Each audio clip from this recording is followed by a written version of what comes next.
పిల్లరా, యెషయా గ్రంథము 11వ అధ్యాయము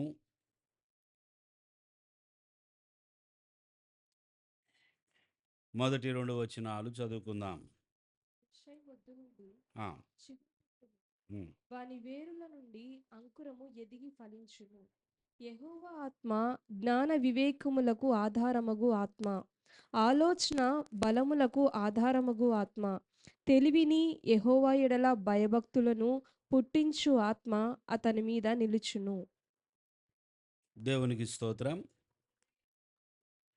ఇది ప్రవచనాత్మకమైనటువంటి లేఖనం.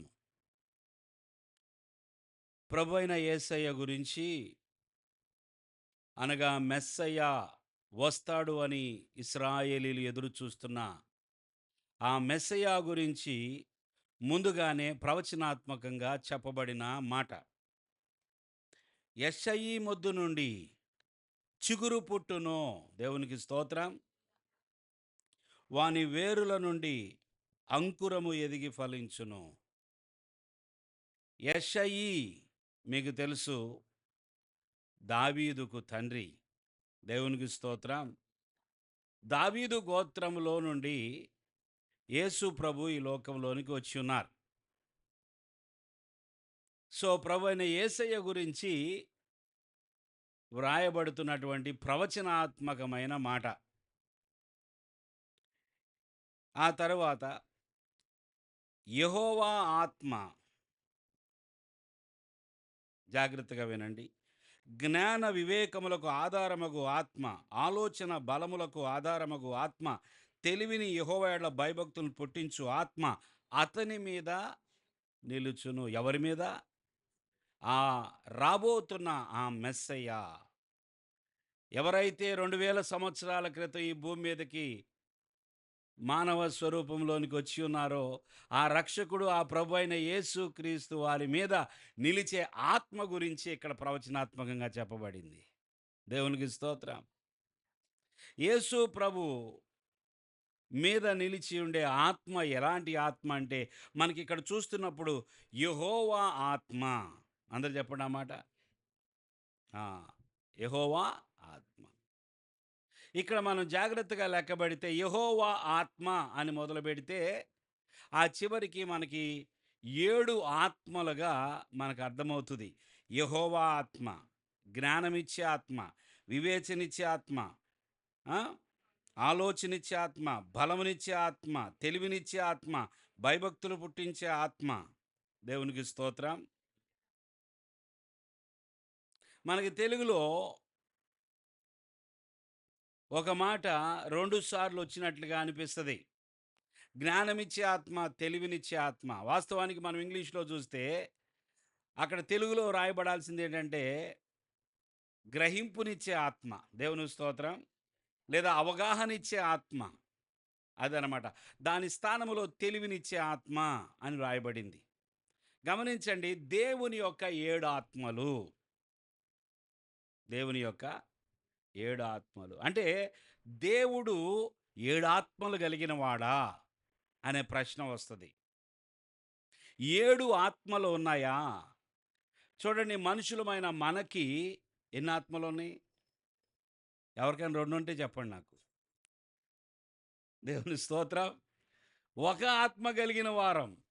ప్రాణ, ఆత్మ, శరీరం కలిగిన వారం మనం. దేవునికి స్తోత్రం. మరి దేవునికి 7 ఆత్మలు ఉన్నాయా అండి?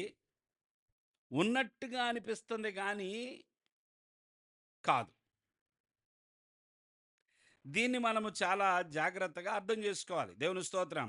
ప్రకటన గ్రంథములో కూడా ఇలాంటి డౌట్ పుట్టించే, ఇలాంటి సందేహాన్ని పుట్టించే వాక్యం ఒకటి ఉన్నది. 5వ అధ్యాయము 6వ వచనంలో చూసినట్లయితే, ప్రకటన గ్రంథము 5:6లో, మరియు సింహాసనమునకును ఆ 4 జీవులకును పెద్దలకును మధ్యను వధింపబడినట్లుండిన గొర్రె పిల్ల నిలిచి ఉండుట చూచితిని.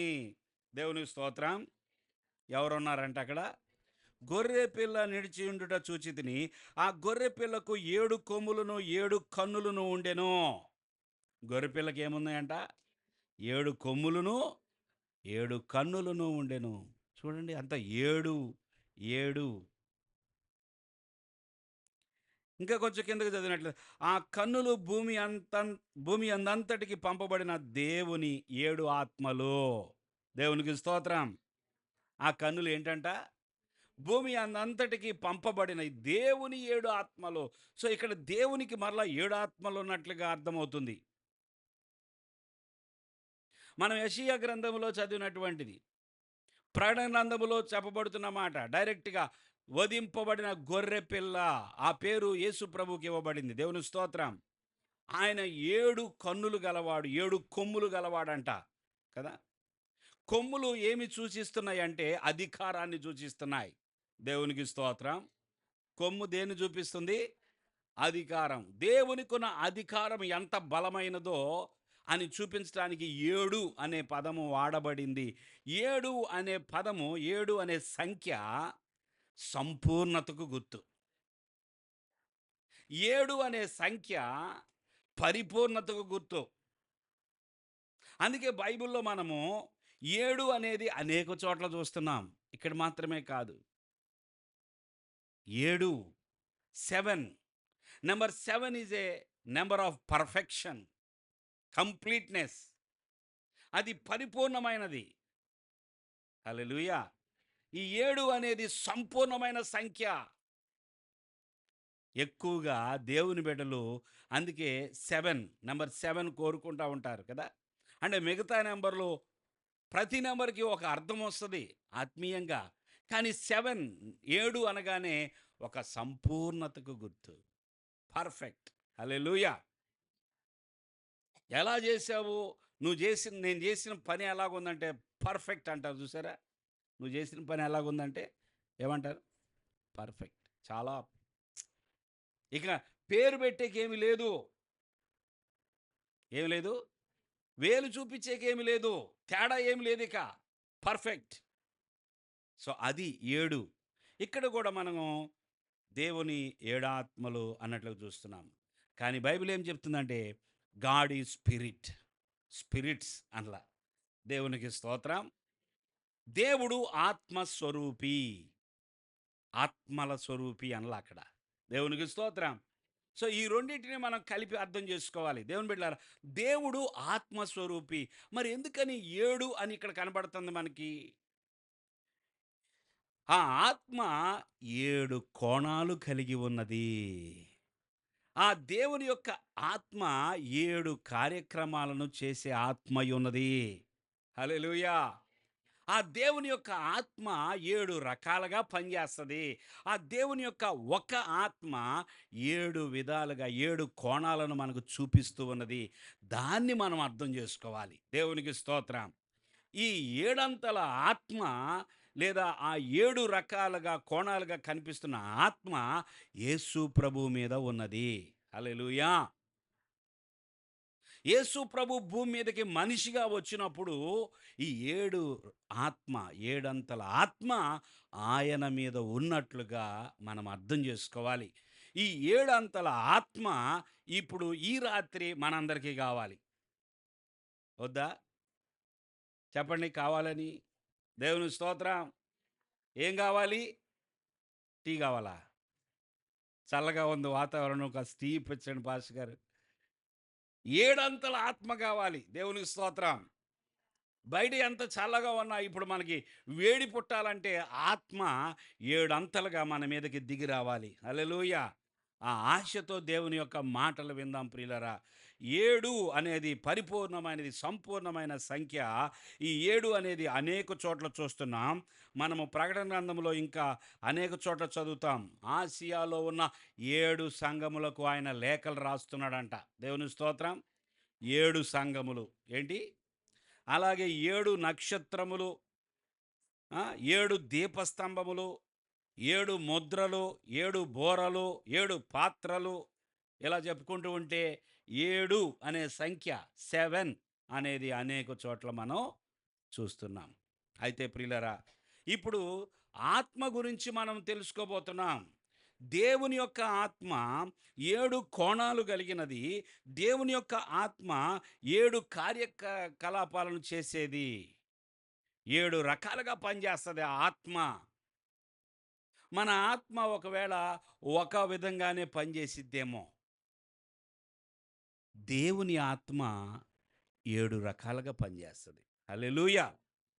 అందుకే 7 ఆత్మలు అన్నట్లుగా అక్కడ వివరించబడింది. ప్రియులారా, మనము గమనించినట్లయితే లూకా సువార్త 4వ అధ్యాయము 18వ వచనంలో యేసు ప్రభు గ్రంథాన్ని చదువుతూ ఉన్నాడు. సమాజ మందిరంలోకి వెళ్ళి ప్రభు వారు ఆయనకు ఒక గ్రంథపు చుట్ట ఇస్తే ఆయన చదువుతున్నాడు చూడండి. ప్రభువు ఆత్మ ఆ! నా మీద ఉన్నది. ఆగండి. ఒక గ్రంథపు చుట్ట ఆయనకిచ్చినప్పుడు ఆయన చదువుతున్నాడు. ఆ మొదటి మాట ఏంటి చెప్పండి ఇప్పుడు? ప్రభువు ఆత్మ. అందరూ చెప్పాలి. ప్రభువు ఆత్మ. ఏంటది? ప్రభువు ఆత్మ. ఆ! మనము యెషయా గ్రంథములో 11:2లో చదివింది యెహోవా ఆత్మ. ఏ ఆత్మ? ఆ! ఇక్కడేమని ఉన్నది? ప్రభువు ఆత్మ. మరి అనేక చోట్ల కొత్త నిబంధనలో ఏమని ఉన్నది? పరిశుద్ధ ఆత్మ. చెప్పండి. కాబట్టి యెహోవా ఆత్మ, ప్రభువు ఆత్మ, పరిశుద్ధ ఆత్మ, ఒక ఆత్మ గురించే వ్రాయబడుతున్న ఈ విషయాలు చదువుదాం. బీదలకు సువార్త ప్రకటించుటకై ఆ! ఆయన నన్ను అభిషేకించెను. హ్మ్. చెరలోనున్న వారికి విడుదలను, ఆ! గ్రుడ్డి వారికి చూపును, కలుగునని ప్రకటించుటకును, నలిగిన వారిని విడిపించుటకును, ప్రభువు హితవత్సరము ప్రకటించుటకును హ్మ్. ఆయన నన్ను పంపియున్నాడు అని వ్రాయబడిన చోటు ఆయనకు దొరికెను. హ్మ్. ఆయన గ్రంథము చుట్టి పరిచారకునికిచ్చి కూర్చుండెను. చూసారా? చదివాడు. ఆ గ్రంథాన్ని చుట్టి ఇవ్వాల్సిన వాళ్ళకి ఇచ్చేసి దేవునికి స్తోత్రం కూర్చున్నాడు. సమాజ మందిరంలో ఉన్న వారందరూ ఆయనను తేరి చూడగా ఆయన ఆయన నేడు మీ వినికిడిలో ఈ లేఖనము నెరవేరినదని వారితో చెప్పసాగెను. ఆ! ఈ చదివిన ఆయన, కూర్చున్న ఆయన, చదివి కూర్చున్న ఆయన ఏమంటున్నాడు తెలుసా? ఇప్పుడు ఏదైతే చదివానో, ఇప్పుడు నేను ఏదైతే చదివి వినిపించానో, ఆ లేఖనము నెరవేరింది అన్నాడు. దేవునికి స్తోత్రం చెల్లించండి. ఏమైందంట? నెరవేరింది. నెరవేరింది. ఎలా నెరవేరింది? వాళ్ళకి తెలీదు. ఇది ఎవరి గురించి వ్రాయబడి ఉన్నది? ఆయనే చదివాడు. దేవునికి స్తోత్రం. ఇది ఎవరి గురించి యెషయా గ్రంథములో వ్రాయబడి ఉన్నదో, ఆ యెషయా గ్రంథపు చుట్ట ఈయనకిచ్చినప్పుడు అర్థమవుతుందా మీకు? జాగ్రత్తగా వింటే అర్థమవుతుంది. ఆ యెషయా గ్రంథం ముందుగానే యేసు ప్రభు రాకముందుగా 700 సంవత్సరాల ముందు, సుమారుగా 700 సంవత్సరాల ముందు యెషయా అనే ప్రవక్త పలికిన వాక్యము, ఆ వ్రాయబడిన ఆ గ్రంథపు చుట్ట ఈయనకిస్తే ఇది ఇప్పుడు నెరవేరిందన్నాడు. దేవుని స్తోత్రం. 700 సంవత్సరాల తర్వాత ఇప్పుడు నేను చదవడం ద్వారా ఇప్పుడు ఇది నెరవేరింది అన్నాడు. అంటే ప్రభు యొక్క ఆత్మ ఇప్పుడు ఆయన మీద నిలిచి ఉన్నదని చెప్తున్నాడు. దేవుని స్తోత్రం. దేవుని యొక్క ఆత్మ నా మీద నిలిచి ఉన్నాడు. ఆత్మ దేవుడు చెప్పండి అందరూ. పరిశుద్ధాత్మ దేవుడు. ఆ ఆత్మ నా మీద నిలిచి ఉన్నాడు. ఇది నెరవేరింది ఇప్పుడు. మీరు ఇంకా ఎవరి కోసమో ఎదురు చూడబాకండి అన్నాడు. మరలా ఇది చదివినప్పుడంతా ఆయన ఎవరో వస్తాడు, మెస్సయ్య వస్తాడు, ప్రభు ఆత్మ ఆయన మీద దిగి రావడం జరిగిద్ది అన్నట్టుగా ఎవరి కోసమో ఎదురు చూడబాకండి అయ్యా, నేనే. ఈ మాట అంటే వెంటనే నమ్మేస్తారా? నమ్మగలరా? ఉన్నట్టుండి యేసు ప్రభు ఇప్పుడు దాకా వాళ్ళ మధ్యలో తిరిగాడు, వాళ్ళతో కలిసి భోజనం చేశాడు, వాళ్ళతో కూడా కలిసి ఆడాడు అనుకుందాం, పాడాడు అనుకుందాం, ప్రయాణం చేశాడు అనుకుందాం. ఉన్నట్టుండి ఈ వాక్యము నెరవేరింది, ఆ నెరవేర్పు ఇప్పుడు జరిగిపోయింది అన్నాడు. ఎలా మరి ఈ మాట అంటే? అప్పుడు అందరూ ఆయన గూర్చి గూర్చి సాక్ష్యం సాక్ష్యమిచ్చి ఇచ్చుచూ ఆయన నోటి నుండి వచ్చిన దయగల మాటలకు ఆశ్చర్యపడి ఆశ్చర్యపడి ఈయన యోసేపు కుమారుడు కాడా "ఉమ్, అని చెప్పుకొనిచుండగా చాలు ఆయ- ఇక మొదలైంది ఇప్పుడు చర్చ. చర్చ మొదలైంది, సెర్చింగ్ మొదలైంది. దేవునికి స్తోత్రం. ఈయనేంటి అందరూ వచ్చి చదువుతారు, సైలెంట్గా కూర్చుంటారు, ఈయనొచ్చి చదివిన వ్యక్తి చదివి కూర్చున్నాడు, పర్లేదు, కానీ ఇది నెరవేరింది అంటాడేంటి? ఈయన యేసేపు కుమారుడు కాడా, ఇది నెరవేరింది అంటున్నాడు. అంటే ఇది ఇది ఎవరి గురించి చెప్పబడిందో ఆయనే ఈయన. మరి మనకు తెలిసి ఈయన యేసేపు కుమారుడు కదా. మొదలైన ప్రశ్నలు మొదలైన వారికి ఈయన యేసేపు కుమారుడు కాడా అని చెప్పుకొని చూడగా అర్థమైందా? ఇక ఆయన అంటున్నాడు, వైద్యుడా నిన్ను నీవే స్వస్థపరుచుకో అంటున్నాడు. యేసయ్య మాట్లాడుతున్నాడు. ఇక మనం అటు వెళ్ళొద్దు. ఇప్పుడు నేను మీ రాత్రి మీకు చెప్పాలనుకున్న మాట వైపు వెళ్దాం. యేసు ప్రభువు మీద దేవుని యొక్క ఆత్మ, ప్రభు యొక్క ఆత్మ రావడం అనేది చూస్తూ ఉన్నాం. ఆయన మానవునిగా వచ్చాడు గనుక ఆత్మ లేనివాడు కాదు, దేవుని ఆత్మ కలిగిన వాడే మానవ స్వరూపంలోకి వచ్చాడు. హల్లెలూయా. అపోస్తుల కార్యములు 10వ అధ్యాయము 38వ వచనం చూసినట్లయితే అక్కడ చాలా స్పష్టంగా వైద్యుడైన లూకా రాస్తూ ఉన్నాడు. చూడండి 10:38. అదేదనగా ఆ, దేవుడు దేవుడు నజరేయుడైన యేసును నజరే ఏ యేసును పరిశుద్ధాత్మతో ఏ యేసును నజరేయుడ ఎందుకు ఆ మాట రాస్తున్నారు తెలుసా? బైబిల్లో యేసు అనే పేరు గల వాళ్ళు అక్కడ ఇక్కడ ఉండొచ్చు. ఈయన నజరేతులో నుండి వచ్చిన యేసయ్య. హల్లెలూయా. నజరేయుడైన యేసును పరిశుద్ధాత్మతోను పరిశుద్ధ ఆత్మతోను శక్తితోను శక్తితోను అభిషేకించినన్నదియే. ఆ, దేవునికి చప్పట్లు కొడదాం.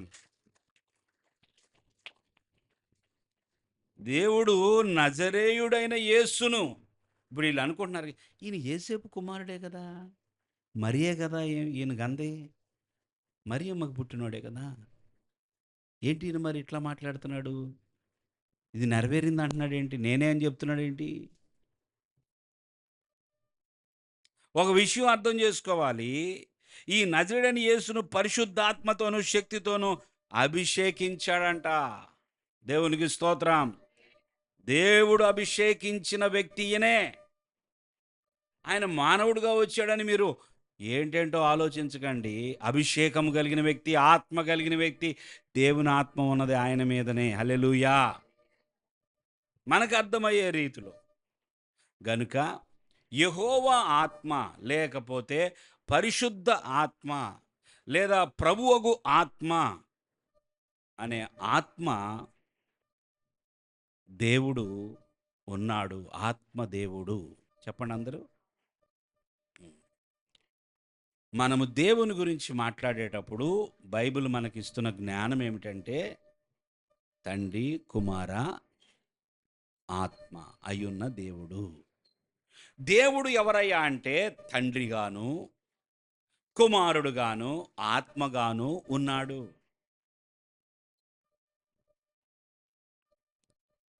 ఆ దేవుడు పాత నిబంధన కాలములో తండ్రిగా పనిచేశాడు. ఆయనకి యెహోవా అని అనేకమైన పేర్లు ఉన్నాయి. దేవుని స్తోత్రం. ఆ దేవుడు నూతన నిబంధనలో కుమారుడుగా వచ్చి పనిచేశాడు. దేవునికి స్తోత్రం. అందుకే కుమారుడైన దేవుడు, తండ్రి అయిన దేవుడు, కుమారుడైన దేవుడు, ఆత్మ అయ్యున్న దేవుడు, ముగ్గురు దేవుళ్ళు కాదు, ముగ్గురు ఒకటే అయ్యున్న దేవుడు. హల్లెలూయా. హల్లెలూయా. ప్రియులారా, బైబిల్ స్టడీలో మనము వాక్యాన్ని నేర్చుకోవాలి, సత్యాన్ని నేర్చుకోవాలి, అవగాహన చేసుకోవాలి. ఇప్పుడు దేవుని యొక్క ఏడు ఆత్మల గురించి మనము ప్రారంభిస్తున్నాం అంశం. ఈరోజు మొట్టమొదటిది మాత్రమే నేను మీకు చెప్పబోతున్నాను. దేవుని చిత్తమైతే వచ్చే బైబిల్ స్టడీలో 3 విషయాలు కవర్ చేద్దాం. ఈరోజు మొట్టమొదటిది యెహోవా ఆత్మ. యెహోవా ఆత్మ లేదా ప్రభు ఆత్మ లేకపోతే పరిశుద్ధ ఆత్మ. ఆత్మ అనేది ప్రతి మనిషికి తన సొంత ఆత్మ ఉన్నట్లుగానే దేవుని యొక్క ఆత్మను పొందుకోవాలి. దేవునికి స్తోత్రం. దేవుని యొక్క ఆత్మ, యెహోవా యొక్క ఆత్మ ఎవరైతే పొందుకుంటారో వారు ధన్యులు. ఎవరైతే ఆత్మను కలిగి ఉంటారో, దేవునికి స్తోత్రం, ఎవరైతే ఆత్మను సంపాదించుకుంటారో, ఏమిచ్చి ఏమి ఇవ్వక్కర్లా. మనం ఆత్మను సంపాదించుకోవడానికి మనం ఏమి ఇవ్వగలం? దేవుణ్ణి కొనగలడా మనిషి? ఉన్నారు ఎవరన్నా? దేవుణ్ణి కొనే అంత ధనవంతులు, ఐశ్వర్యవంతులు, గొప్పవాళ్ళు ఉన్నారా? నిన్ను నేను కొంటున్నానయ్యా. అసలు మనమెవరం? ఆయన సృష్టిస్తే, ఆయన ఊపిరి ఊదితే బ్రతుకుతున్న వాళ్ళం. దేవునికి స్తోత్రం. ఎప్పుడు దాకా ఉంటామో తెలీదు. మన ఊపిరి ఎప్పుడు ఆగిపోతుందో తెలీదు. ఉన్నంత కాలము మనం జీవిస్తాం అంతే. ఆ దేవుడు, ఆ దేవుని యొక్క ఆత్మ మనకెందుకు అవసరమో తెలుసా? దేవుని గురించి ఏదైనా ఒక్క విషయమైనా నేర్చుకోవాలి, అర్థం చేసుకోవాలంటే దేవుని ఆత్మ కావాలి. దేవుడు ఉన్నాడు, ఆయన సన్నిధి నాకు తోడుగా ఉన్నది, దేవుడు ఉన్నాడు, దేవుడు నాలో ఉన్నాడు, దేవుడు సృష్టిలో ఉన్నాడు అని నువ్వు తెలుసుకోవాలి అంటే ఆ స్పృహనిచ్చేది ఎవరయ్యా అంటే ఆత్మ. దేవుని ఆత్మ ఉంటే తప్ప దేవుని స్పృహ నీకు ఉండదు. No conscience. దేవుడు ఉన్నాడని తెలియజేసేది ఎవరు చెప్పండి? ఇప్పుడు ఆత్మ. ఇప్పుడు నేను ఇక్కడ ఉండి ఎంత ప్రకటించిననో, నేను కాదు ప్రకటిస్తున్న, ఆత్మ మీ లోపలికి వచ్చి కార్యం చేయకపోతే ఏం జరగదు. హల్లెలూయా. ఆ ఆత్మే నన్ను వాడుకోవాలి, ఆ ఆత్మే మీ లోపల పని చేయాలి. ఆ ఆత్మ మీతో మాట్లాడకపోతే మీ ఆత్మకి ఏం అర్థం కాదు, అంత శూన్యం. వెళ్ళారా? వెళ్ళాం. వచ్చామా? వచ్చాం. ఏం జరిగింది అంటే ఏం జరిగినట్లేదు అన్నట్టే ఉంటుంది. ఎందుకంటే ఆత్మ కార్యం జరగాలి. దేవుని స్తోత్రం. ఏం జరగాలి? ఆత్మకార్యం. అందుకే యెహోవా ఆత్మ. మనకి దేవుని యొక్క ఆత్మ కావాలి ప్రియులారా. పరిశుద్ధాత్మ కావాలి. పరిశుద్ధాత్మ వేరు, యెహోవాత్మ వేరు అని అనుకోవద్దు. ఇప్పుడు దాకా అదే చెప్పాను, నీకు మళ్ళీ వెనక్కి వెళ్ళబాకండి. ఆత్మ కావాలి మనకి, ఆత్మ కావాలి. మన లోపల ఉన్న ఆత్మ మన ఆత్మ. అది మనకు కావలసిన ఆత్మ ఎవరో తెలుసా? దేవుడు, దేవుని ఆత్మ. ఈ దేవుని ఆత్మ లేకపోతే మనకి దేవునికి సంబంధం లేనట్టే. ఎవరితోనన్నా సంబంధం కలుపుకోవాలంటే ఏం చేయాలి చెప్పండి? మామూలుగా సంబంధం కలవాలంటే ఏం చేయాలి చెప్పండి? ఏం మాట్లాడతలేదు, మీకు సంబంధాలే లేనట్టున్నాయి. చూడండి 8వ అధ్యాయం రోమీయులు రాసిన పత్రిక.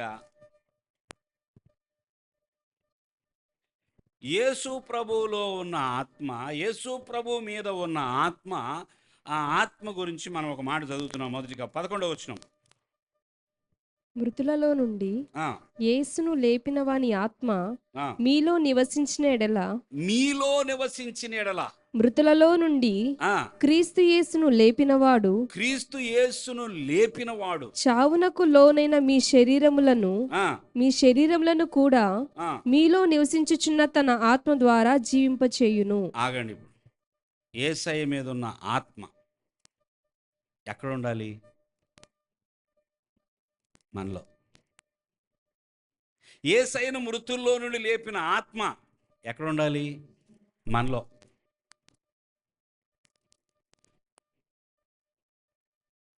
అదే ఇల్లు. దేవుని స్తోత్రం. ఈ ఇంట్లోకి వచ్చి ఉండాలి. మృతులలో నుండి యేసును లేపిన వాని ఆత్మ అనగా దేవుని ఆత్మ లేదా పరిశుద్ధాత్మ, ప్రభువు యొక్క ఆత్మ, ఏదైనా పేరు పెట్టండి. మృతులలో నుండి యేసును లేపిన వాని ఆత్మ మీలో నివసించిన ఎడలా. దేవునికి స్తోత్రం. మీలో గనక నివసించిన ఎడలా, మృతుల్లో నుండి క్రీస్తు యేసును లేపిన వాడు చావునకు లోనైన మీ శరీరములను కూడా. చావునకు లోనయ్యే శరీరమేనది. ఇది లోబడదా చావుకి?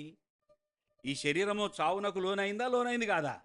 ఈ చావునకు లోనైన మీ శరీరంలో కూడా మీలో నివసించుచున్న తన ఆత్మ ద్వారా జీవింపజేయును. దేవునికి స్తోత్రం. ఈ శరీరమునకు జీవం వచ్చేది దేవుని ద్వారా. హల్లెలూయా. ఈ శరీరము ఇది మృతతుల్యమైనది అయినప్పటికీ కూడా ఇది మరలా లేపబడుతుందంట. హల్లెలూయా. అప్పుడు ఇక మృతము, మృత్యు అనేది దాన్నేం చేయలేదిక. లేదు మనం ఇంకా సజీవంగానే ఉన్నాం. ఈలోపు యేసయ్య వచ్చేస్తే ఈ శరీరం ఉన్నట్టుండి మారిపోయిద్ది. దేవుని స్తోత్రం. ఈ శరీరమును యొక్క సామర్థ్యం మారిపోయిద్ది. హల్లెలూయా! ఇక మృతతుల్యమైందిగా ఉండదా శరీరం. మహిమ శరీరం. హల్లెలూయా! మహిమ శరీరం. ఇదంతా జరిగేది ఎలాగంటే దేవుని ఆత్మ ద్వారా మాత్రమే. అందుకనే ఆత్మ కావాలి మనకి. దేవుని స్తోత్రం. చూడండి ఇంకొంచెం కిందకొచ్చి చదివినట్లయితే 15, 16 వచనాలు. ఏలయనగా ఎలయనగా మరలా భయపడుటకు ఆ! మీరు దాస్యపు ఆత్మను పొందలేదు గాని ఏ ఆత్మను పొందలేదు? దాస్యపు ఆత్మను పొందలేదు గాని దత్తపుత్రాత్మను పొందితిరి. ఆ! ఆత్మ కలిగిన వారమై ఆ! మనము అబ్బా తండ్రి అని మొరపెట్టుచున్నాము. ఆగండి. దత్తపుత్రాత్మ, కుమారత్వమును పొందే ఆత్మను మనం పొందుకున్నామంట. దేవుని దగ్గర నుంచి మనం ఆత్మను పొందుకున్నాం. దత్తపుత్రాత్మ దేవుడే మనల్ని కన్నట్లుగా మనల్ని దత్తత తీసుకున్నాడనమాట. హల్లెలూయా! హల్లెలూయా!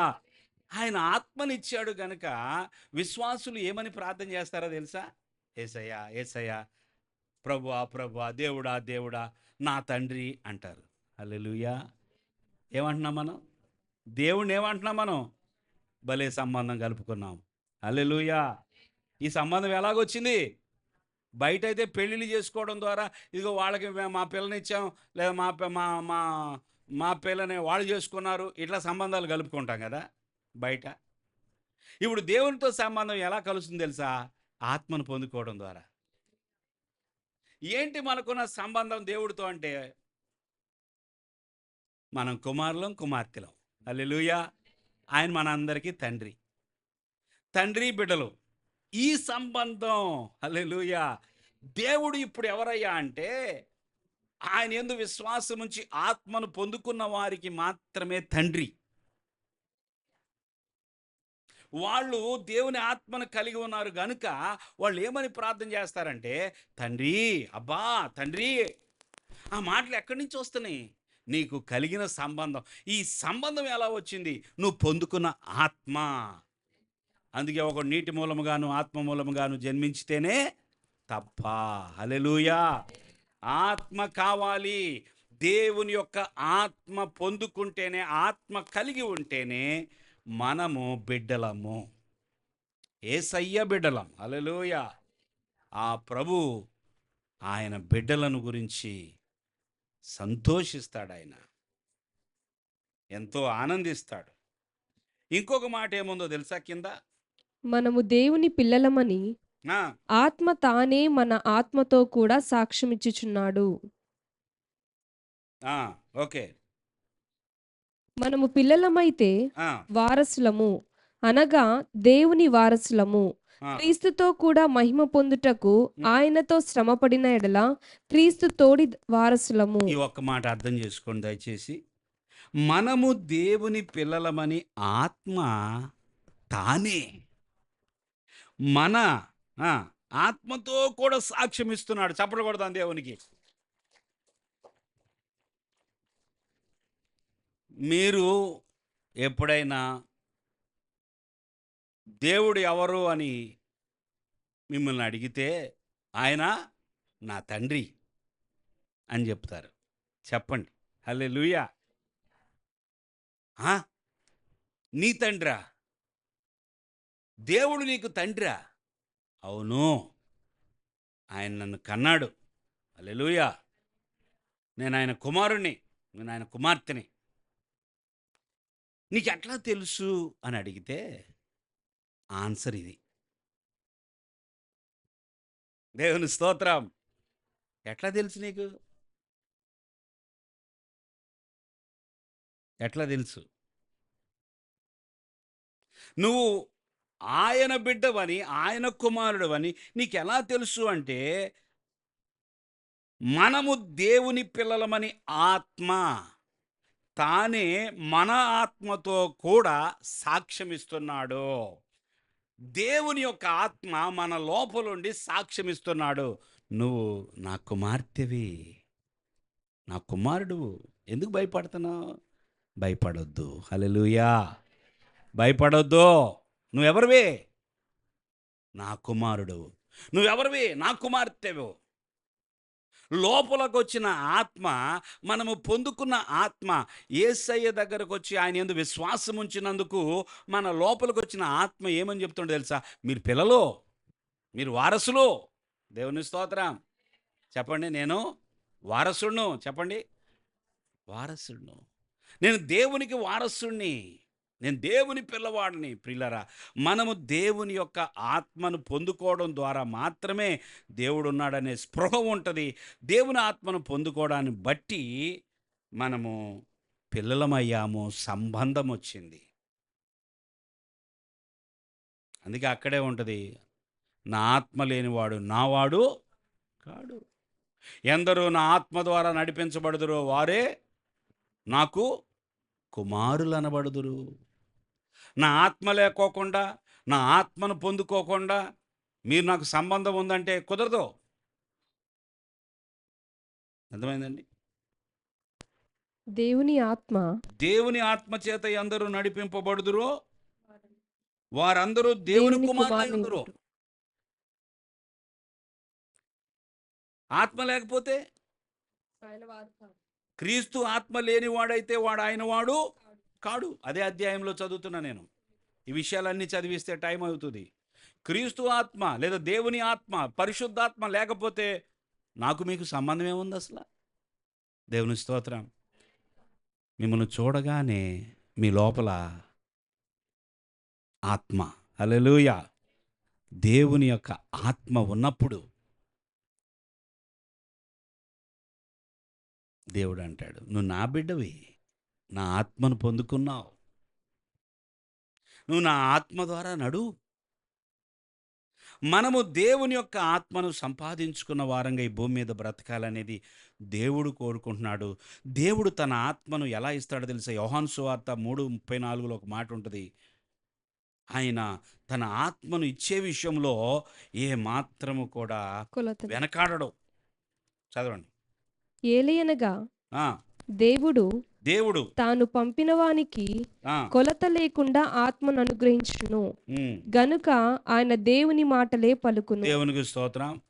దేవుడు తన ఆత్మనిచ్చే విధానం ఏంటో తెలుసా? దేవుడు తన ఆత్మని ఎలా ఇస్తాడంట? కొంచెం ఇస్తాడా? ఇచ్చినట్టుగా ఇస్తాడా? ప్లేట్లో అన్నం పెడితే పెట్టి పెట్టినట్టుగా ఉంటుందా? అమ్మో, ఇంత అన్నం పెట్టేశారేంటి? సమృద్ధి. దేవుడు తన ఆత్మను కొలత లేకుండా ఇస్తాడంట. కొలత లేకుండా, వితౌట్ మెజర్. ఎవరైనా మనకు అలాగ ఇవ్వగలరా? దేవుడు తాను తన ఆత్మను కొలత లేకుండా ఇస్తాడు. అందుకే ఆత్మను అడగండి, ఆత్మను పొందుకోండి అనే మాట ఉంటుంది. ప్రియులారా, యేసు ప్రభు మనకు వాగ్దానం చేసినట్లుగా మనం అపోస్తలుల కార్యాల్లో చూసాం. మనం 2వ అధ్యాయంలో ఉంటుంది, నా బిడలారా, నా శిష్యులారా, మీరు యెరూషలేము నుండి వెళ్ళక తండ్రి ద్వారా వాగ్దానం చేయబడిన ఆత్మను పొందుకునే వరకు వేచి ఉండన అన్నప్పుడు వారు సుమారుగా 10 దినాల పాటు ఆత్మ కొరకు వేచి ఉన్నారు. దేవుని స్తోత్రం. వారి మీదకి ఆత్మ బలంగా దిగి రావడము, మరి ఆత్మ పొందుకోవడము, వాళ్ళు ఆత్మతో నింపబడిన వారుగా చూస్తున్నాం. 2వ అధ్యాయం అపోస్తలుల కార్యములో ఆ శిష్యులందరూ కూడా ఆత్మతో నింపబడ్డారు. ఆత్మను పొందుకోవడమే కాదు, నింపుదలలో ఉండాలనేది అక్కడ మరొక పాఠం. దేవుని స్తోత్రం. ఎఫెసీ పత్రిక 5వ అధ్యాయం 18వ వచనంలో ఏమంటో తెలుసా? మీరు ఆత్మ పూర్ణులై ఉండండి. స్తోత్రం చెల్లించండి. ఎలా ఉండాలంట? పూర్ణులై ఉండండి. ఆత్మతో నిండిపోయి ఉండండి. ఆత్మను పొందుకోవడము అనేకులకు జరుగుతుంది, కానీ ఆత్మ నింపుదలలో ఉండలేకపోతున్నారు. ఆత్మ పొందుకోవడం జరుగుతుంది, కానీ ఆత్మతో నిండుకొని ఉండటం, ఖాళీ అయిపోతున్నారనమాట. ఉన్నట్టుండి ఖాళీ అయిపోతున్నారు. అంటే ఆత్మ యొక్క ఆధీనములో ఉండటం లేదు. ఆత్మ అయితే పొందుకున్నారు, కానీ ఆత్మకి లొంగిపోవట్లా. మీ వెనకాల ఎవరైనా వచ్చి యువర్ అరెస్ట్ అన్నారనుకోండి, ఏం చేయాలి అప్పుడు? 2 చేతులు ఏం చేయాలి చెప్పండి? పైకెత్తాలి. అంటే ఏంటి? లొంగిపోతున్నానయ్యా అని. మీ దగ్గరకొచ్చి పోలీసు వాళ్ళొచ్చి అరెస్ట్ అన్నారనుకోండి, లొంగిపోతున్నా. లేకపోతే టపామంటారంతే. లొంగిపోవడం. ఆత్మను పొందుకున్న వారు ఏం చేయాలా? ఆత్మకు లొంగిపోవాలా. అందుకే నింపుదల అనేది కనబడటం లేదు. ఎక్కడో ఒక చోట లొంగని, మెడ వంచని తత్వం అనేది కనబడుతుంది. విశ్వాసులే దేవుని ఆత్మను పొందుకున్న వారే గాని అనేక సందర్భాల్లో లొంగట్ల. కొంతమంది పిల్లలు తల పైకెత్తరా అంటే ఎత్తుతారా? తల కిందకి దించమంటే దించుతారా? అంటే ఏం చేయట్లేదు వాళ్ళు? లొంగట్లా. పైకెత్తమంటే ఎత్తరు. దించమన్నా మొండోళ్ళాళ్ళు. కదా! మొండి పిల్లలు ఉంటారా? ఉండరా? ఉంటారు. మనం కూడా చిన్నప్పుడు అట్లాగే ఉన్నామేమో. మొండితనం. ఆత్మను పొందుకొని ఆత్మకు లోబడకపోతే, ఆత్మ ఆధీనములో లేకపోతే నింపుదల అనే అనుభవము ఉండదు. Total surrender. చెప్పండి ఆ మాట. అంటే పూర్తిగా లొంగిపోవాలి. అది కూడా చెప్పండి. హ్మ్. కొన్ని విషయాలు వింటాలే గానీ, కొన్ని విషయాలు నువ్వు నాతో మాట్లాడొద్దు అనకూడదు ఆయన్ని. ఆయన లోపలికొచ్చిందెందుకు? నువ్వు పూర్తిగా గనక లొంగిపోతే దేవుని స్తోత్రం. నువ్వు పూర్తిగా లొంగిపోతే ఆయన నిన్ను దీవించి ఆయన నడిపించాలని చూస్తున్నాడు. ఆయన ఆయనతో నిండుకొని ఉండటము ఎప్పుడు సాధ్యమంటే, ఎవరైతే పరిశుద్ధాత్మకు పూర్తిగా లొంగిపోతారో, లోబడతారో, అప్పుడు పరిశుద్ధాత్మ యొక్క శక్తి, ప్రభావం వారి ద్వారా కనబడతది. పరిశుద్ధాత్మ శక్తి నాకు కావాలి. పరిశుద్ధాత్మతోనూ, శక్తితోనూ యేసు ప్రభు అభిషేకించబడ్డాడని చదివాం గదా! పరిశుద్ధాత్మతోనూ, శక్తితోనూ అనే మాట మనకు అర్థమవ్వాలంటే ముందు ఆ నింపుదల అనే అనుభవములో ఉండాలి. నింపుదల అనే అనుభవములో ఉండాలి. ప్రియులారా 13వ అధ్యాయం అపోస్తుల కార్యములో ఒక మాట చదువుదాం. 13వ అధ్యాయం 9వ వచనం. అందుకు పౌలు అనబడిన సౌలు ఆ! పరిశుద్ధాత్మతో నిండినవాడై ఆ! అతని తేరి చూచి, సమస్త కపటముతోనూ సమస్త దుర్మార్గముతోనూ నిండినవాడా, హ్మ్. అపవాది కుమారుడా, హ్మ్. సమస్త నీతికి విరోధి, నీవు ప్రభు యొక్క తిన్నని మార్గంలో చెడగొట్టుట మానవా? హ్మ్. ఇదిగో ప్రభు తన చెయ్యి నీ మీద ఎత్తియున్నాడు. హ్మ్. నీవు కొంతకాలము గ్రుడ్డివాడవై సూర్యుని చూడకుందువని చెప్పెను. హ్మ్. వెంటనే మబ్బును చీకటియు అతని కమ్మెను గనుక అతడు తిరుగుచూ ఎవరైనా చెయ్యి పట్టుకొని నడిపింతురా అని వెతుకుచుండెను. చాలు. పౌలు తను యేసయ్య సువార్త ప్రకటిస్తూ వెళుతూ ఉండగా ఎలూమా అనే ఒక గారడివాడు, ఎవరో గారడివాడు ఎదురుపడ్డాడు. దురాత్మను కలిగిన వ్యక్తి చూసి పౌలు గురించి ఇక్కడ ఏమని రాయబడి ఉందో తెలుసా? పౌలు అనబడిన సౌలు పరిశుద్ధాత్మతో నిండిన వాడై, చెప్పండి అందరూ ఆ మాట. పరిశుద్ధాత్మతో పౌలు నిండిన వాడై అతనితో మాట్లాడి, నువ్వు కొద్ది రోజులు నువ్వు సూర్యుని చూడకుందువు, నువ్వు గుడ్డివాడు అయిపోవాలన్నాడు. ఎందుకంటే దేవుని మార్గాలను చెరుపుతూ ఉన్నాడంట.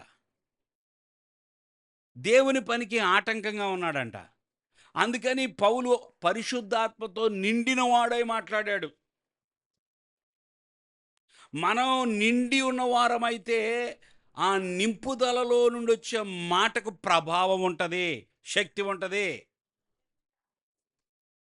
లేకపోతే మన మాట ఉట్టి మాటలాగే అయిపోయిద్ది, గట్టిదవ్వదు.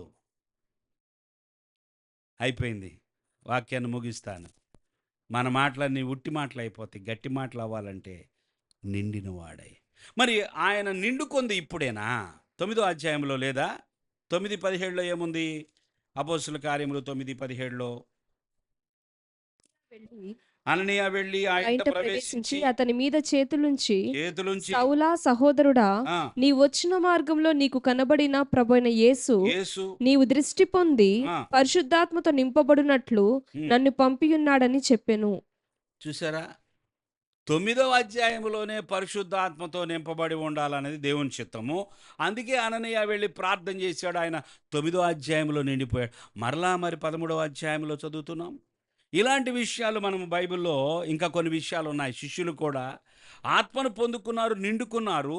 మరలా మరికొన్ని చోట్ల మరలా నిండుకొని అని ఉంటుంది. అంటే ఆత్మను పొందుకున్న ప్రతి వ్యక్తి, ప్రతి విశ్వాసి ఏ రోజుకా రోజు నింపుదలలో ఉండటానికి సిద్ధంగా ఉండాలి. హల్లెలూయా.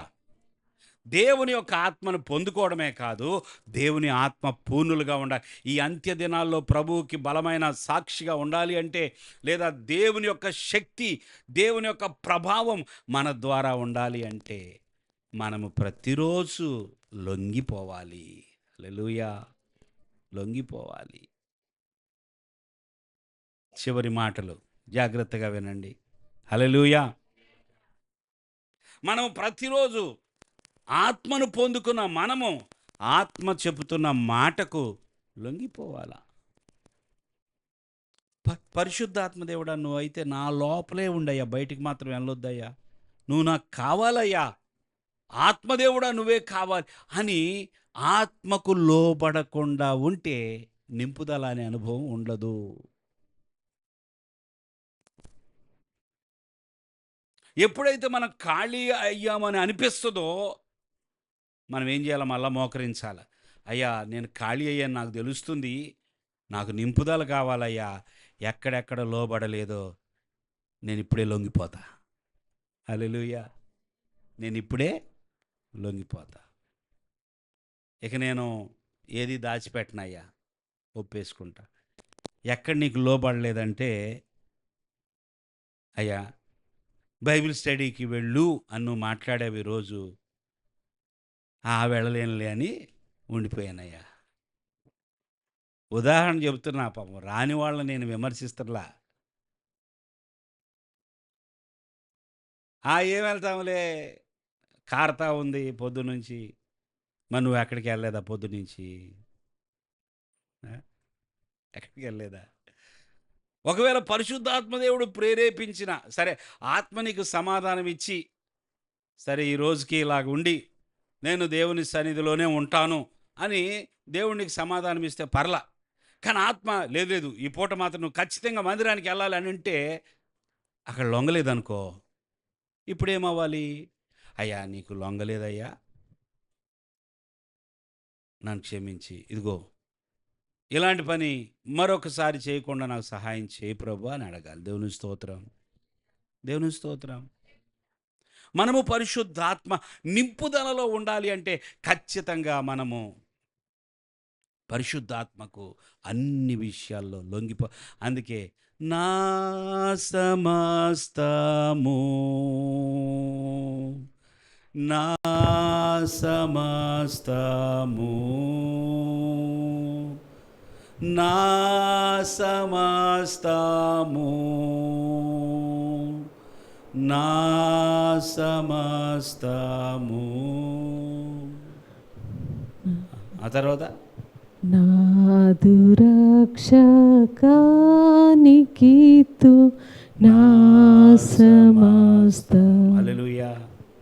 సమస్తము పూర్తిగా.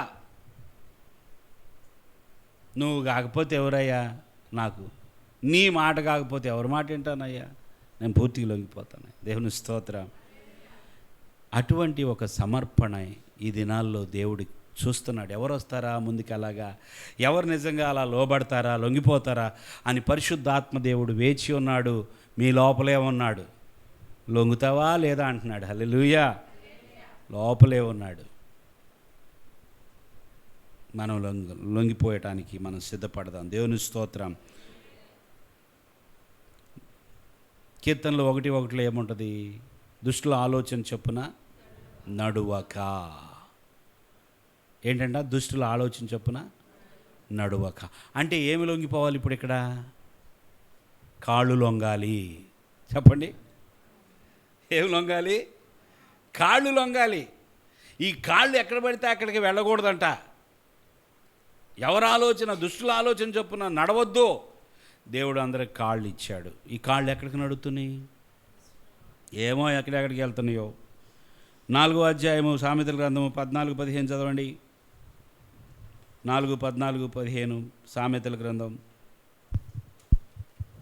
భక్తిహీనుల త్రోవను చేరకుము, భక్తిహీనుల త్రోవకు చేరకుము, చేరకుము, దుష్టుల మార్గమున నడువకుము, దుష్టుల మార్గమున నడువకుము. నీకు కాళ్ళు ఇచ్చింది ఎందుకు? ఏ మార్గంలోనే వెళ్తావా? చూడండి, ఇప్పుడు మనం ఉన్నాం. మనకి కొన్ని దారులు ఇష్టం లేవనుకోండి, ఏం చేస్తాం? వేరే దారిలో వెళ్తాం. అవునా కదా?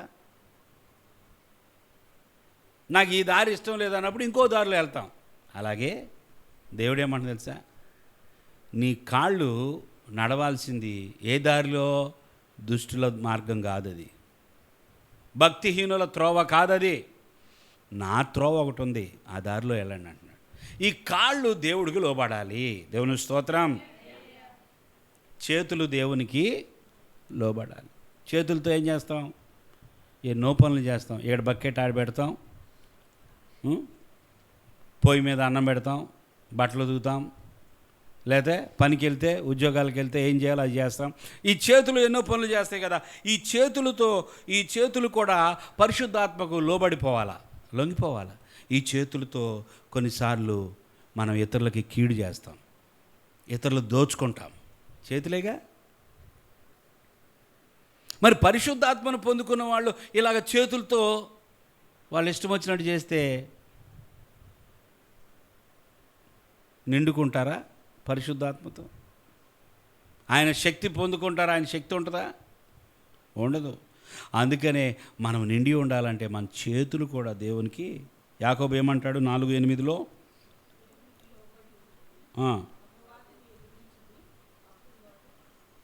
4:8. అప్పుడు ఆయన మీ వద్దకు వచ్చును. పాపులారా మీ చేతులను, చెప్పండి అందరూ, చేతులను శుభ్రం చేసుకోవాలి. దేన్ని శుభ్రం చేసుకోవాలంట? చేతులను ఎప్పటికప్పుడు కడుక్కోవాలి. అంటే గబగబా బాత్రూంలోకి వెళ్ళి సోప్ పెట్టి కడుక్కొని రావడం కడిగేసుకున్నా కాదు. ఈ చేతులతో చేసే ప్రతి ఒక్క చెడుని దేవుని దగ్గర ఒప్పుకొని, అయ్యా ఈ చేతులు ఇచ్చేవు కదా, నేను లోపడతానయ్యా. కాళ్ళు, చేతులు, ఇంకా నోరు. అమ్మో, ఇది పెద్దది. అనేక సార్లు మనం పరిశుద్ధాత్మ నింపుదలను కోల్పోతుంది. ఎందుకో తెలుసా? ఆ నింపుదలలో ఉండలేకపోవడానికి కారణం నోరే. ఈ నోటితో కోపం వచ్చిందనుకోండి, ఇప్పుడు నాకు కోపం వచ్చిందనుకోండి, ఈ నోటితో ఎంత మాట అయినా అంట. జరిగేది ఏంటి తెలుసా? నెక్స్ట్ ఆత్మ నన్ను నడిపించడు. నాకు నోరు ఉంది కదా అని చెప్పి విమర్శిస్తాను, నాకు నోరు ఉంది కదా అని చెప్పి తీర్పు తీరుస్తాను. ఈ నోటితోనే. నాకు నోరు ఉంది కదా అని ఎదుటి వాళ్ళ యొక్క చెడుతనాన్ని అందరికీ ప్రకటిస్తాను. నోరుందిగా. ఏం పని అండి? వేరే వాళ్ళది మనకి ఎందుకు? ఈ నోటితో ప్రకటించాల్సిన పని ఏముంది?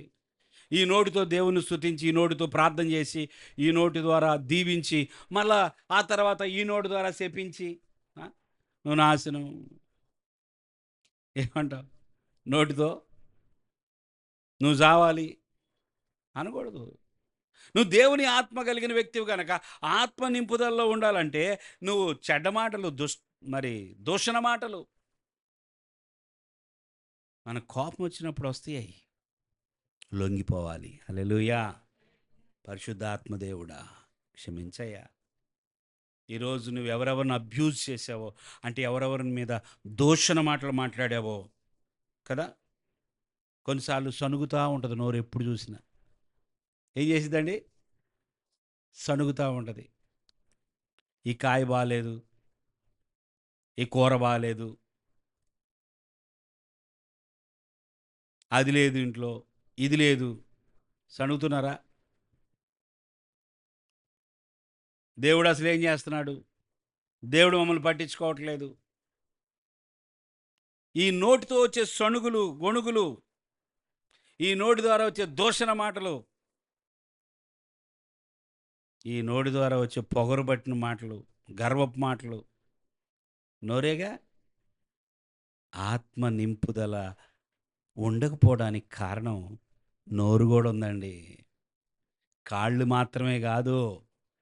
చెప్పండి. చేతులు మాత్రమే కాదు, ఏముంది? నోరు కూడా ఉంది. ఈ నోటితో ఒకళ్ళని దీవించలేము, శపించమంటే బాగా శపిస్తాం. ఈ నోటితో ఒకళ్ళని ప్రోత్సహించలేము, విమర్శించమంటే విమర్శిస్తాం. ఎంత దారుణం కదా!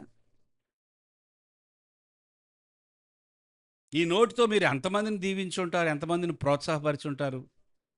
ఈ నోటితో ఎంతమందిని శపించుంటారు, లేదా కీడు కోరుకొని ఉంటారు? కొన్నిసార్లు తప్పులు వెతికి వెతికి తప్పు లేకపోయినా తప్పు పట్టుకోవడం, తప్పు లేని చోట తప్పును వెతకడం, మాట్లాడడం. నోరుది. ఆత్మ నిన్ను నడిపించడు. ఆత్మ సహాయాన్ని కోల్పోతాం. కాళ్ళు, చేతులు, నోరు, ఇంకా ఇంకా ఇంకా ఇంకా ప్రమాదకరమైన ఏంటి చెప్పండి ఇప్పుడు? కళ్ళు, చెవులు. కళ్ళు, కళ్ళు, చెవులు. నోటి గురించి వాక్యాలు చెప్పలేదు, అవన్నీ మీకు తెలుసు. యాకోబు చాలా మాట్లాడతాడు ఈ నాలుగు గురించి.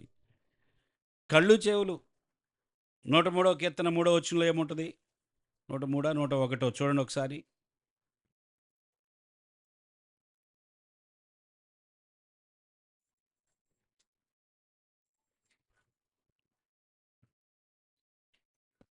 నూట ఒకట 101:3. నా కన్నుల ఎదుట నా కన్నుల ఎదుట. నేను ఏ దుష్కార్యమును ఉంచుకొనను. ఈ కన్ను ఏంటంటండి? దేహమునకు, చెప్పాలందరూ, దేహానికి దీపం ఏది? కన్ను. ఈ దేహం అంతా వెలుగుగా ఉండాలంటే, వెలుగుమై చీకటిగా ఉండాలంటే కళ్ళు చెడిపోయినాయి అని అర్థం. ఈ దేహమునకు దీపము కన్ను అని బైబిల్ చెప్తుంది. ఈ కన్ను తేటగా ఉండాలంట. ఈ కన్నులతో నేను ఏ దుష్కార్యమును లేదు, నేను చూస్తా, ఏం కాదు, ఎంత చూసినా నాకేం కాదులే అని దుష్కార్యమే చూస్తూ ఉన్నాం అనుకోండి. ఏం చూస్తూ ఉన్నాం? చెడ్డయే చూస్తూ ఉన్నాము, చెడునే చూస్తూ ఉన్నాము. ఏమైద్ది? చూసిందంతా వచ్చి ఎక్కడ చేరిద్ది? మైండ్లో చేరిద్ది. తర్వాత అది అది అది నీ మైండ్ని, అనగా నీ మనసుని ప్రభావితం చేసి నీ కాళ్ళు, చేతులు అన్నిటిని పాడు చేసిద్ది. నువ్వు ఎలా చూస్తున్నావు? దేవునికి స్తోత్రం కదా. మనం చూసేటప్పుడు మన కన్ను ఎలాగ ఉండాలంట? తేటగా. తేటగా చూస్తానని చెప్పండి. మరలా చెప్పాలి. ఎలా చూడాలి? తేటగా చూడాలి. ఒకవేళ నిన్ను ఎవరైనా తేటగా చూడకపోతే వాళ్ళ సంగతి వదిలేయండి, దేవుడికి. నువ్వు మాత్రం తేటగా చూడు. దేవుని స్తోత్రం. నీ కన్నుల్లో ఏ దుష్కార్యం ఉంచుకోవద్దు. ఒకవేళ అలా జరిగి ఉంటే వెంటనే పరిశుద్ధాత్మ దేవుడా, ఇప్పుడు నేను తేటగా చూడలేకపోయానయ్యా, నన్ను క్షమించు ప్రభువా, నేను తేటగా చూడటానికి ఇప్పుడే నన్ను ముట్టు నాయన, నా కళ్ళు ముట్టు. ఏం వినాలి? వ్యర్థమైనవి ఏమి వినకూడదు. ఇది మనకు అవసరమైతే విందాం. ఇది మనకి జ్ఞానాన్ని పెంచేది. ఇది రేపొద్దున మన యొక్క పరుగులో మనకి ఇది ఎంతో కొంత సహాయం చేసిద్దంటే విందాం. మన కళ్ళు, మనం చూసేవి, మనం వినేవి చాలా ఇంపార్టెంట్. అవి ఎవరు అన్నారు, దైవజనుడు ఏమన్నాడు తెలుసా? అవి గేట్స్ ఆఫ్ మైండ్ అన్నాడు. అంటే మన మనస్సుకి తలుపేదయ్యా అంటే కళ్ళు, చెవులేనంట. మనం ఏమి చూస్తూ ఉంటామో ఎక్కువగా అదే నిండిపోద్ది లోపల. ఏమి వింటూ ఉంటామో, కొంతమందికి ఎప్పుడూ కూడా క్రికెట్ గురించి వినాలను, క్రికెట్ గురించే వింటూ ఉంటారు. లేకపోతే కొంతమందికి ఇంకా బెట్టింగ్లు, అదే వింటూ ఉంటారు. కొంతమందికి సినిమాలు, అదే వింటూ ఉంటారు. మనము ఏది వింటున్నామో దాని ద్వారా మనము కలుషితం అవుతుంటే దాన్ని అక్కడ ఆపేసేయాలి. హల్లెలూయా. ఇప్పుడు చెప్పండి, కాళ్ళు, చేతులు, నోరు, కళ్ళు, చెవులు, వీటన్నిటికంటే ముఖ్యమైనది మన యొక్క చిత్తం. మన లోపల ఒక ఇష్టం ఉంటుందే, ఇది లోపలిది, ఈ బయట కనపడే. నా చిత్తం కాదు తండ్రి, నీ చిత్తమే అంటాడు కదా, చిత్తం. ఇంకొకటి, ఇంకొంచెం కిందకి వెళ్తే మన భావోద్రేకాలు. ఏంటి భావోద్రేకాలు అంటే? చలి పుడుతుంది అనుకోండి, ఏమంటాం అని అనుకుతాం కదా, అదొక భావోద్రేకం. కొన్ని రకాల సౌండ్లు చేస్తాం. నోరు గాలింది అనుకోండి, అబ్బా, అదొక భావోద్రేకం. ఇంకేంటి, ఏడుస్తాం, అదొక భావోద్రేకం. నవ్వుతాం, అదొక భావోద్రేకం. మన భావోద్రేకాలు, మన ఇమోషన్స్ పరిశుద్ధాత్మకు లొంగిపోవాలి. హల్లెలూయా. నేను వాక్యాలు చదివించలేదు, సమయం అయిపోయింది కనుక. మన లోపల ఉన్న భావోద్రేకాలు, ఎదుటివారిని చూడగానే నీకు అసూయ పుట్టిందా? పరిశుద్ధాత్మ దేవుడా నన్ను క్షమించు, నేనెందుకు అసూయ పడాలయ్యా, నువ్వు నాకున్నావు తోడుగా, నాదేంటో నేను చూసుకుంటాను, నేనెందుకు పక్కన వాడి గురించి అసూయ పడేది? స్వార్థము, అసూయ, ఇలాంటి వ్యతిరేక స్వభావం, బిట్టర్నెస్, లోపల చేదు పెట్టుకొని ఉంటామన్నమాట, ఎదుటి వాళ్ళ మీద చేదు. ఈ చేదు స్వభావం, ఇవి నీ లోపల ఉంటే నువ్వు లొంగట్లేదు.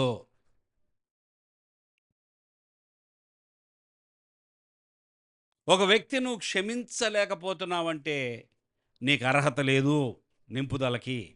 ఈ రాత్రి దేవుని మాటలు వింటున్నటువంటి దేవుని బిడ్డలారా, ఈ మాట మరలా చెప్తున్నాను, ఎవరినైనా నేను క్షమించలేను, నేను క్షమించడం లేదు అని నువ్వు అనుకున్నావు అంటే నువ్వు ఆత్మతో నిండి ఉండటానికి అర్హుడవు కాదు. ఆత్మ నిన్ను నింపుదలలో నువ్వు ఉండలేవు.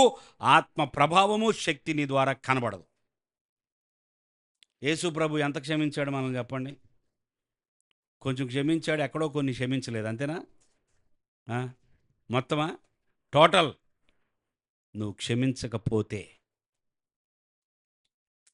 భయంకరమైన పాపంలో ఉన్నట్టే. నీ పాపాలు క్షమించబడవు. క్రైస్తవులకి పాస్టర్ గారు ఇది చాలా కష్టం, నాకు కూడా కష్టం, నేనెవరికి చెప్పుకోను? దేవునికి స్తోత్రం. దేవుడు అందరికీ చెప్తున్నాడు, ఇది దేవుని వాక్యం, అందరికీ ఒకటే. హల్లెలూయా. క్షమించాలి, ఆ హృదయం ఉండాలి, వాళ్ళు నింపుదలలో ఉంటారు. మన మనస్సు చాలా ప్రాముఖ్యమైంది. హృదయం అనండి, మనసు అనండి, ఏదైనానండి, మన మనస్సు నిత్యము దేవుని యొక్క ధ్యానములో ఉంటే, హల్లెలూయా, ఆయన గురించిన ఆలోచనలు, ఆయన వాక్యం గురించిన తలంపులు ఉంటే నీవు పరిశుద్ధాత్మతో నిండుకొనిన అనుభవము పెరుగుతుంది. హల్లెలూయా. పరిశుద్ధాత్మతో నిండుకున్న వారు కావాలి. యెహోవా ఆత్మ పొందుకోవడమే కాదు, నింపుదలలో ఉండాలని దేవుడు మాట్లాడుతున్నాడు. తల్ల వంచండి, దేవుణ్ణి అడుగు.